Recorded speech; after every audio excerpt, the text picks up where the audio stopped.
computer organization's definition, then these topics need to be covered before starting the course. Main components of computer. There are three main components of computer. Processor, जिसको CPU कहते हैं, which is the brain of computer. Processor or CPU. Memory, main memory, input output ports और input output devices, ऐसी devices जिनसे आपको output visible हो या ऐसी डिवाइसेस जिनसे आप इनपुट दे सकें, ठीक है। सो इन थ्री को वन बाय वन डिस्कस करना है। इसके अलावा आपको इंस्ट्रक्शन साइकिल का पता होना चाहिए, what is instruction cycle and how instructions are executed in two cycles. Fetch और डिकोड की फॉर्म में इंस्ट्रक्शन साइकिल चलती है। Then we will see input output devices. Then we will give overview of different programming languages. C पढ़ के आए हो, which is high level language. आप वाइट शर्ट बाहर चले जाओ, उठो, टाइम जाया ना करो, ऑनलाइन क्लास चालू हो जाओ, आप भी जाओ उसके साथ। हाँ, सो प्रोग्रामिंग लैंग्वेजेस का overview. IO devices are also called peripherals. Integrated circuits को डिजिटल सर्किट्स भी कहते हैं, because integrated circuits process information in the form of digits 0 and 1. Input output devices को जनरली पेरिफेरल्स कहते हैं, means keyboard is a peripheral, mouse is a peripheral, printer is a peripheral, screen is a peripheral, USB is a storage device. So अगर आपने USB से कुछ laptop में transfer करना हो तो USB acts as an input device, लेकिन अगर लैपटॉप से कुछ USB में स्टोर कराना हो, it acts as an output device. So input output devices को कलेक्टिवली पेरिफेरल्स कहते हैं। जहाँ पे आपको पेरिफेरल्स लिखा हुआ नजर आए तो इसका मतलब ये इनपुट डिवाइस भी हो सकती है और आउटपुट डिवाइस भी हो सकती है। सो यहाँ पे कह रहे हैं कि IC is a smart chip. It is also called a digital chip because it processes information in the form of bits 0 1. Motherboard. What is motherboard?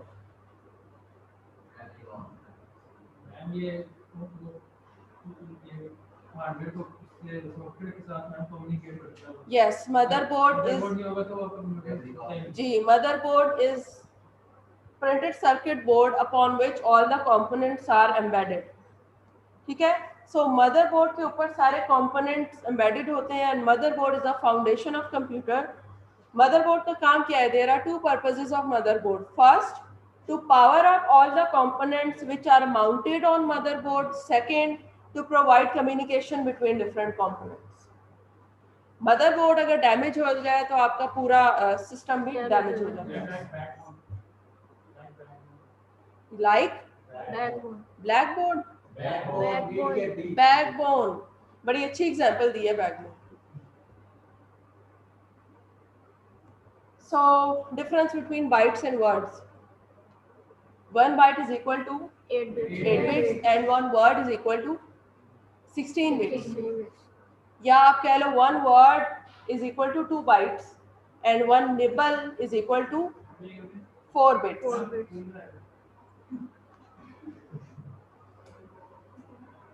तुम लोग DLD में बच गए थे, अब मैंने नहीं छोड़ना, ये मुझसे लिखवा लो। जाओ, और दोबारा मेरे हाथ आए हो ना, अब नहीं छोड़ना। सो ये आपको इन तीनों में डिफरेंस पता होना चाहिए, प्रोग्रामिंग में आगे यूज होगा। 1 nibble is equal to 4, not bytes, bits. 1 byte is equal to 8 bits and 1 word is equal to 16 bits. So what are contents? ये अक्सर MCQ आ जाता है कि मेमोरी में जो आपके पास 0 1s की फॉर्म में डाटा होता है उसको क्या कहते हैं? कंटेंट। कंटेंट,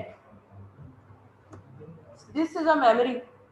आप देख सकते हैं there is some data in the form of 0 1 stream, और हर डाटा के कॉरेस्पॉन्डिंग देयर आर एड्रेसेस जो कि हेक्साडेसिमल फॉर्म में होते हैं। यहाँ पे उसने 0 1 2 की फॉर्म में शो किए हैं। So corresponding to each content there is a specific address.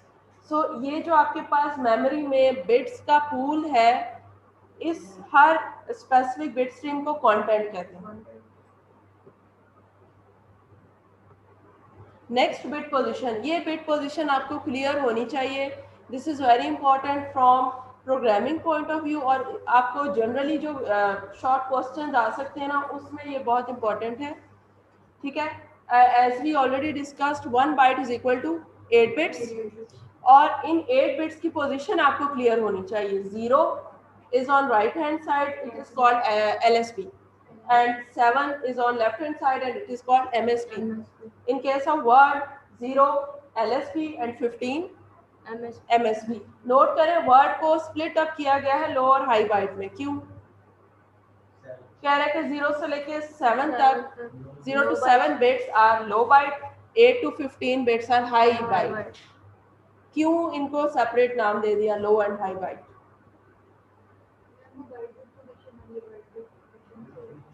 हाँ जी, और कोई बताएं? लो और हाई बाइट, क्या वर्ड की total 16 bits as it is नहीं ले सकते थे? लो और हाई में क्यों डिवाइड किया? जी, कुछ क्वेश्चंस अगर आपके पास कुछ स्टेटमेंट ऐसी है कि आपके पास ये वर्ड है, सपोज वो वर्ड आपको हेक्साडेसिमल फॉर्म में दिया हुआ है या रैंडमली 16 बिट्स है, और आपसे कहा जाए कि इस वर्ड की हाई बाइट पर आपने ये स्पेसिफिक ऑपरेशन परफॉर्म करना है, तो आपको आइडिया होना चाहिए high bytes are from 8 to 15, या क्वेश्चन में स्टेटमेंट चेंज करके हाई की बजाय लो बाइट्स कहा जाए कि apply mask on low bytes, तो you should know low bytes are from 0 to 7. Buses. What are buses? Simple है. Buses are collection of wires for transmitting the bits from transmitter to receiver. Physically, बस किस तरह की copper wires होती हैं, और उन कॉपर वायर्स को एक स्ट्रिप के ऊपर एम्बेड किया होता है। बस विड्थ क्या होती है? Bus width means how many copper wires are running on a strip. अगर बस विड्थ 8 है, it means 8 copper wires running on a strip. Bus width 16 हो जाए तो 16 कॉपर वायर्स। सो लेकिन लेटेस्ट प्रोसेसर्स में मदरबोर्ड पर बसेस की जो वायर्स कॉपर वायर्स होती हैं वो एम्बेडेड होती हैं, यानी कि एम्बेड किया होता है उस पर। ठीक है, वो आपको फिजिकली उभरी हुई नजर नहीं आती, जैसे कि पुरानी बसेस होती थी। पुरानी बसेस वो प्रॉपर कॉपर वायर्स होती थी। नहीं, वो कॉपर कलर की वायर्स होती थी, और उसके पीछे रेड कलर की स्ट्रिप लगाई होती थी, और उसके ऊपर इन कॉपर वायर्स को पेस्ट किया होता था। So a processor communicates with memory and I/O circuits by using signals that travel along a set of wires called buses. So processor ने अगर memory से communication करनी है या किसी I/O device से करनी है, तो वो कैसे करेगा? Through buses. There are three types of buses: address, data and control bus. ठीक है, इन तीनों की फंक्शनैलिटी डिफरेंट है, इनके नाम से ही आइडिया हो रहा है। Address bus, data bus and control bus. Ji, address bus पे क्या होगा?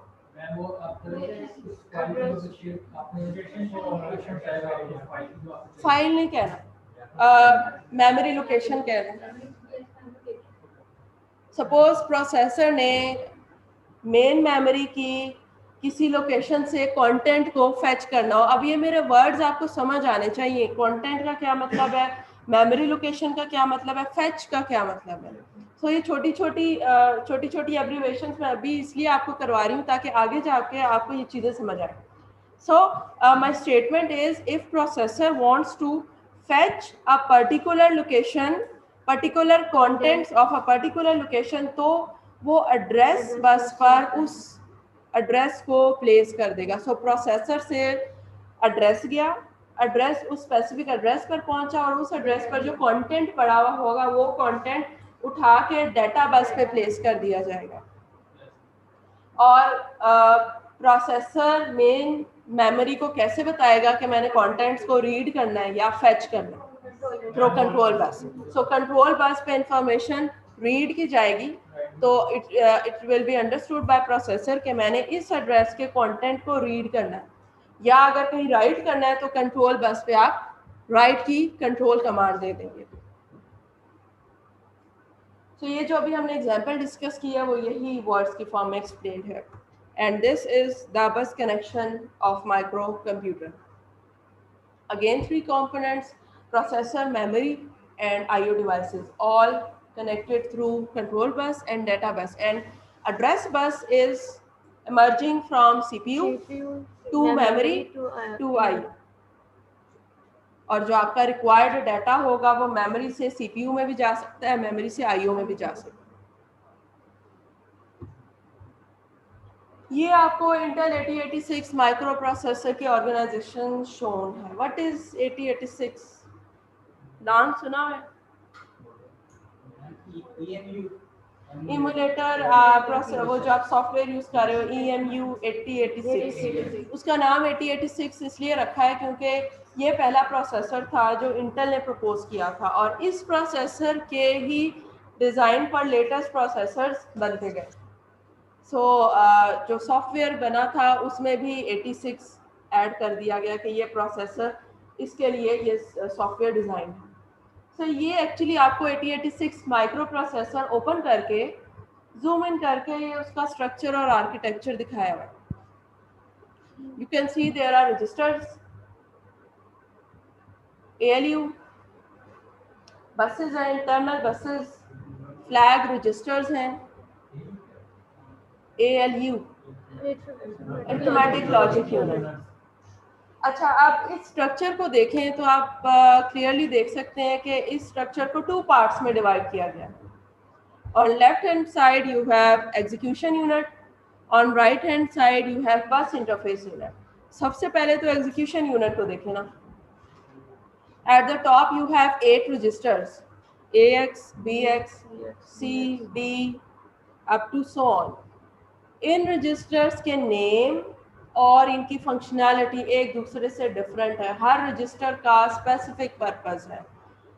अपनी तरफ से हम बिट्स किसी भी रजिस्टर में नहीं रख सकते। एक्यूमुलेटर रजिस्टर का पर्पस अलग है।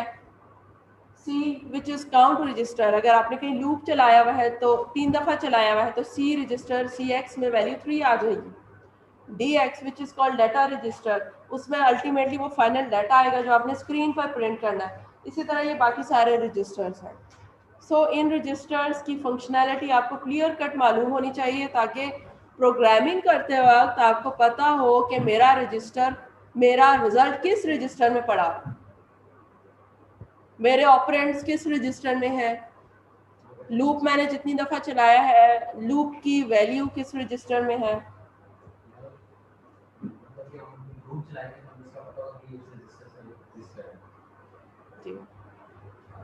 वैल्यू ऑफ लूप, अगर आपने 6 दफ़ा लूप चलाया तो 6 will be in register count, register CX. Next we have ALU, purpose of ALU. हाँ जी, arithmetic logic unit is for performing arithmetic and logic operations. आपने and और not logic operations perform करने हैं या arithmetic operations through ALU. Flag registers, flag में अपना पढ़ा हुआ है सी। बताएं व्हाट आर फ्लैग, बता दो फ्लैग क्या है। What are flag registers?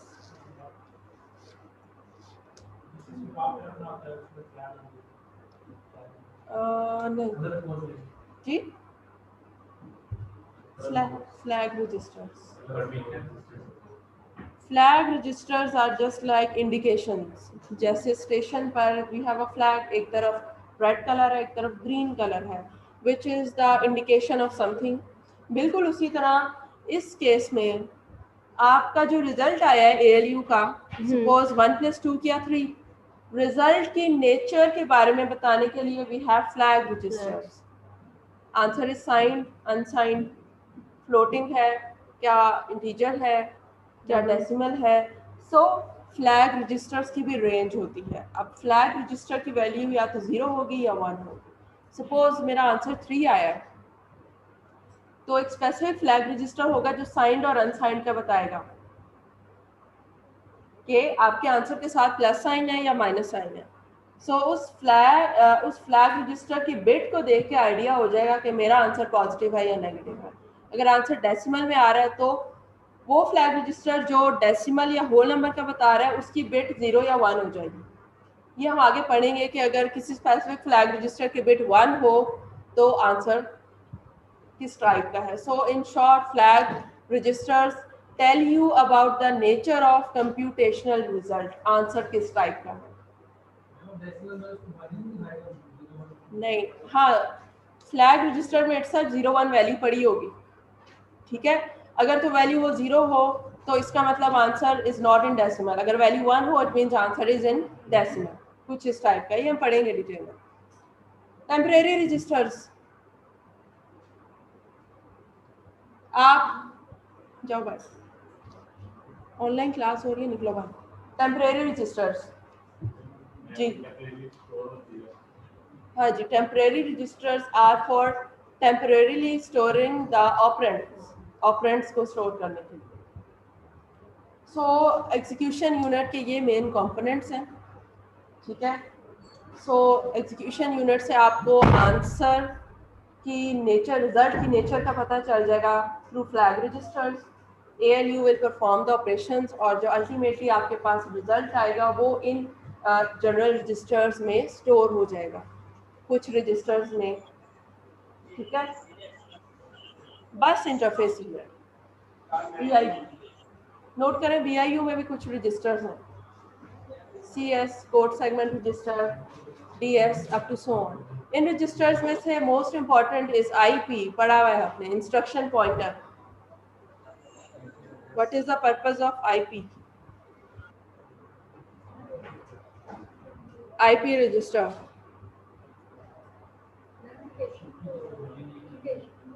Ji, location को IP is used to hold the address of next instruction to be executed। अगर एग्जीक्यूशन यूनिट इंस्ट्रक्शन 1 चला रहा है तो दूसरी इंस्ट्रक्शन का एड्रेस IP में पड़ा है। Then we have instruction queue, इसका क्या पर्पस हो सकता है? इंस्ट्रक्शन क्यू, इंस्ट्रक्शन सारे क्यू में होती है, स्टेप बाय स्टेप एग्जीक्यूट होती है, कह सकते हैं ऐसे। इंस्ट्रक्शन क्यू का पर्पस क्या है? इसका पर्पस है कि सपोज अगर इंस्ट्रक्शन 1 एग्जीक्यूशन यूनिट में एग्जीक्यूट हो रही है तो दूसरे इंस्ट्रक्शन का एड्रेस IP से लिया, उस इंस्ट्रक्शन की फर्स्ट 6 बाइट्स को फेच करके इंस्ट्रक्शन क्यू में रख दिया, ताकि जब एग्जीक्यूशन यूनिट फ्री हो तो उसको पहले ही प्री फेच्ड इंस्ट्रक्शन मिले और फिर वो एग्जीक्यूशन यूनिट में एग्जीक्यूट हो जाए। इस इंस्ट्रक्शन क्यू बनाने का पर्पस क्या है? अगर ये ना होता तो भूल जाता टाइम वेस्ट होता। अगर एग्जीक्यूशन यूनिट इंस्ट्रक्शन 1 एग्जीक्यूट कर रहा है तो एग्जीक्यूशन यूनिट वेट करता रहेगा कि कब इंस्ट्रक्शन 2 फेच होगी और मुझे मिलेगी। So execution unit will sit idle and it will keep on waiting when I will get pre-fetched instruction from bus interface unit. So intelligently speed बढ़ाने के लिए और resources को fully use करने के लिए ये instruction queue लगाई। हाँ, आप ऐसे समझ लें कि एग्जीक्यूशन यूनिट एग्जीक्यूट कर रहा होगा तो बैक एंड पर अगली 6 इंस्ट्रक्शंस को फेच करके प्री फेच करके इंस्ट्रक्शन क्यू में रख दिया जाएगा।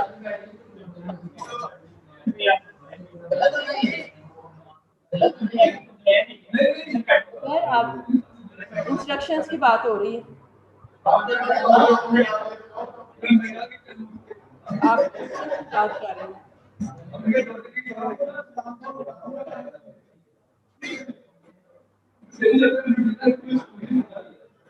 देखिए 2 + 3 करना है 5, ठीक है। 5 को कम्प्लीटली 5 रिजल्ट लेने के लिए स्टेप्स में चलेंगी ना इंस्ट्रक्शंस, यानी स्टेप्स में होगा काम। इंस्ट्रक्शन 1 एग्जीक्यूट हो रही होगी तो पिछले इंस्ट्रक्शन फेच होके तैयार हो रही होगी एग्जीक्यूशन, फिर वो आगे एग्जीक्यूशन यूनिट को दे दी जाएगी। जब 2 चल रही होगी एग्जीक्यूशन यूनिट में तो 3 पीछे से तैयार हो रही होगी, उसकी फेचिंग हो रही होगी।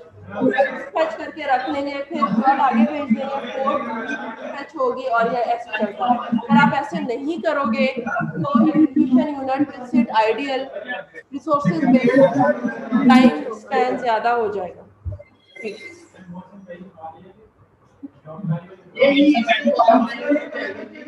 जो पहली वाली किताब पहली चुकी है इंस्ट्रक्शन गुजर चुकी है, दोबारा हो सकती है नहीं, दोबारा आप अगर आपने मतलब आप कह रहे हो इंस्ट्रक्शन मिडल में देखना चाह रहे हो तो वो आपका सॉफ्टवेयर बताएगा। सॉफ्टवेयर में ऑप्शन है स्टेप बाय स्टेप एग्जीक्यूशन की, तो स्टेप 1 में आपको इंस्ट्रक्शन 1 हाईलाइट और उसकी करस्पॉन्डिंग साइड पे ये जो रजिस्टर्स है ना AX BX सारे साइड पे शो होंगे और उसमें कितनी कितनी बिट्स आ रही है वो भी शो होंगी। फिर जब दूसरी चलेगी तो दूसरी इंस्ट्रक्शन हाईलाइट हो जाएगी, साथ में इन रजिस्टर्स की वैल्यूज चेंज होती हुई आपको सिमुलेटर में ऑप्शन है स्टेप बाय स्टेप की, दो ऑप्शंस हैं, एक ऑप्शन से तो डायरेक्ट रिजल्ट आ जाता है, दूसरी ऑप्शन में आपको स्टेप बाय स्टेप इंस्ट्रक्शन चला के दिखाता है और साइड पर सारी बिट्स चेंज होती हुई आपको नजर आती है इन दीज रजिस्टर्स। हाँ जी, जब तक आपके पास आंसर फाइनल नहीं आएगा इन रजिस्टर्स की बिट्स चेंज होती रहेंगी। अब रह गया है बस इंटरफेस यूनिट का पर्पस क्या है, इंटरफेस का अपना माइक कर ले। क्या शो होना और ठीक है, इसके अलावा इंटरफेस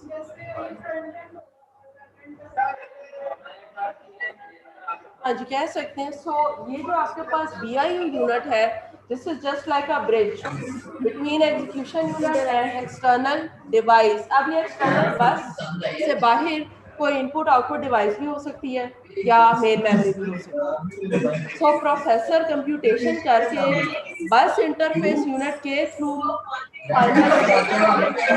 आउटपुट डिवाइस स्क्रीन पर प्रिंट करवा रहा है।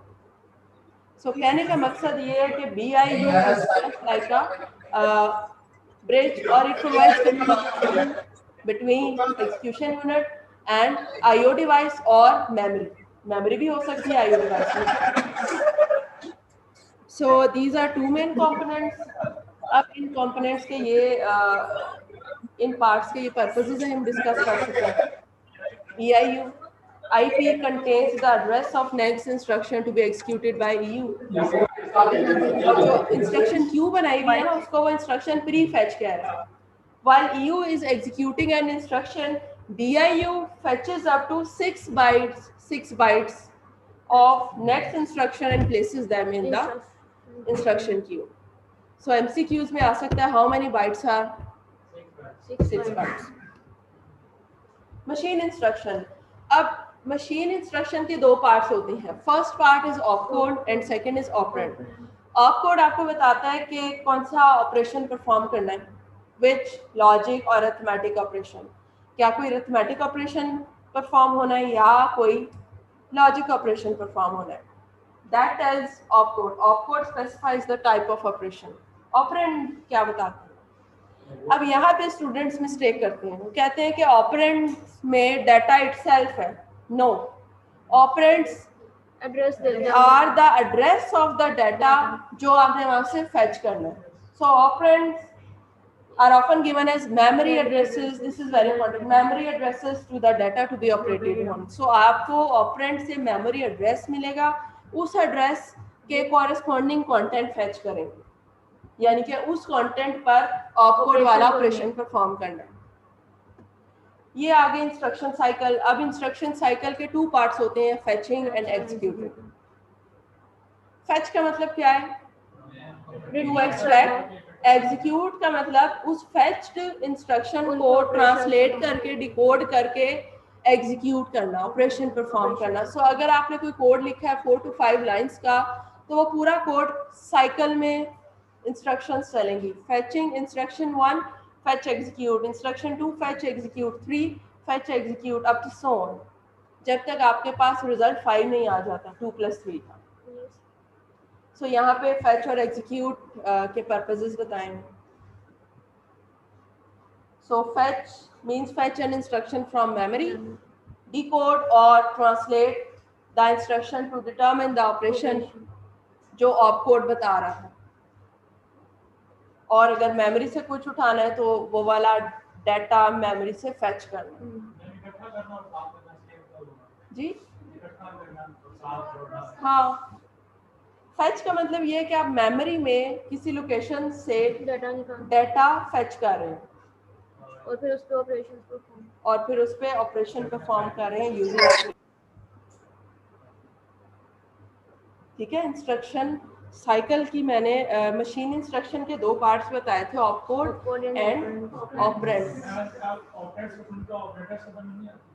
ऑपरेंड्स नाम ही ऐसा है ना कि वो ऑपरेंड्स का नाम पढ़ के ऐसे लगता है कि ये ऑपरेंड्स हैं, but these are not operands, these are addresses of operands. Addresses like ये जो आपको मेमोरी दिखाई थी ना, मेन मेमोरी, ये इसमें ये जो आपको ऊपर एड्रेस शोन है, ये एड्रेसेस होते हैं। एक्चुअली आप प्रैक्टिकली देखोगे ना तो ये एड्रेसेस हेक्साडेसिमल नंबर्स होंगे, सो ये एड्रेसेस हैं।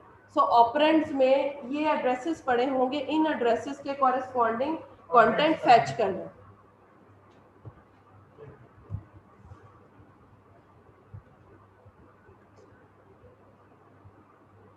सो प्रोग्रामिंग लैंग्वेजेस पे आ जाओ। सी पढ़ी हुई है, we have C sharp, Python, Java, C++ and assembly language. अब इन लैंग्वेजेस की नो हाउ होना बहुत ज़रूरी है। क्यों? क्योंकि आप जो भी एप्लीकेशन बना रहे हो, suppose you are a designer और आपने कोई एप्लीकेशन बनानी है, तो आप सबसे पहले अपनी एप्लीकेशन की रिक्वायरमेंट्स मेंशन करोगे कि मुझे रिजल्ट जल्दी चाहिए, कंप्यूटेशन जितनी मर्जी हो, या अगर आपकी ऐसी एप्लीकेशन है टाइम जितना मर्जी लग जाए, कैलकुलेशंस ये हो जानी चाहिए। सो असेंबली लैंग्वेजेस के प्रोज एंड कॉन्स आपको पता होने चाहिए। C which is a high level language, C और ये सारी हाई लेवल लैंग्वेजेस की स्पीड स्लो होती है। Assembly language which is a low level language, it is fast. आपको रियल लाइफ में असेंबली लैंग्वेज नहीं, असेंबली लैंग्वेज की इतनी प्रैक्टिकल मतलब यूज़ इतनी नहीं होती। ज़्यादातर आपको पाइथन मिलेगी या जावा की ज़्यादा मिलेगी।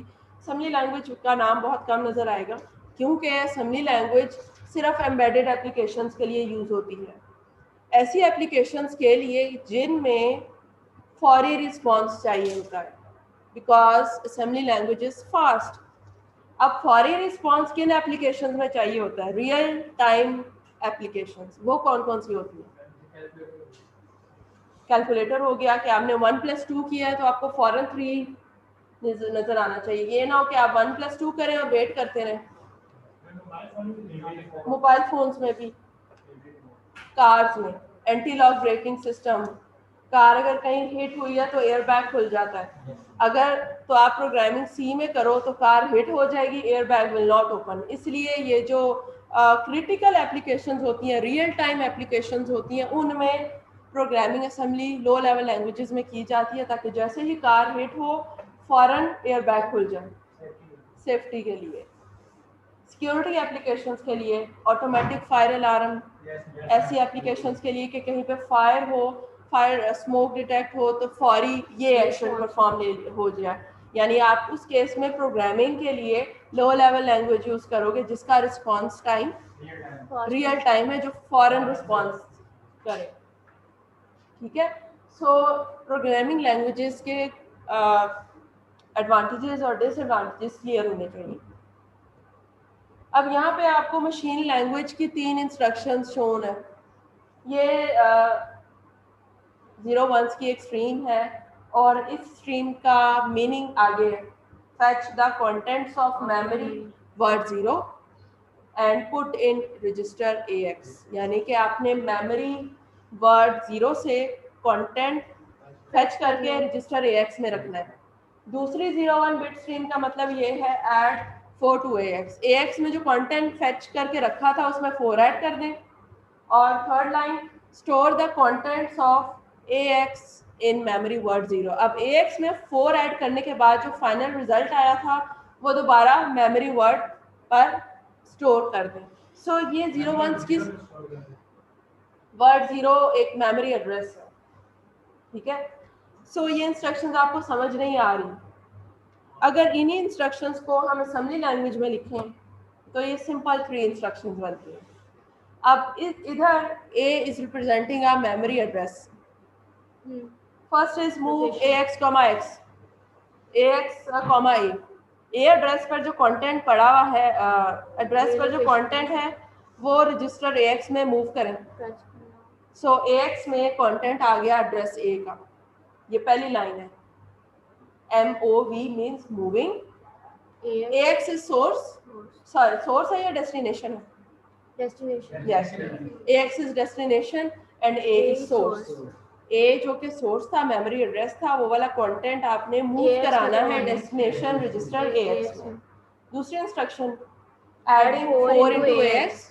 थर्ड इंस्ट्रक्शन AX में जो फाइनल रिजल्ट आया था वो दोबारा A में रीस्टोर या स्टोर करा दें। सो आपको मशीन लैंग्वेज समझ नहीं आती because machine language is close to hardware.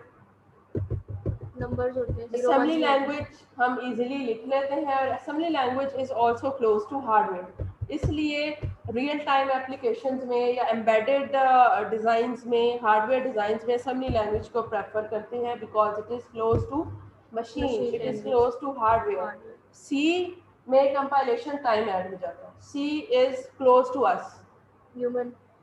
yes, C is close to humans English but type word. it is far from machines. So ये इस लेक्चर में हमने क्या क्या पढ़ा? Main components of computer, buses, what are buses, 8086 processor architecture and organisation, और फिर हमने एग्जांपल देखी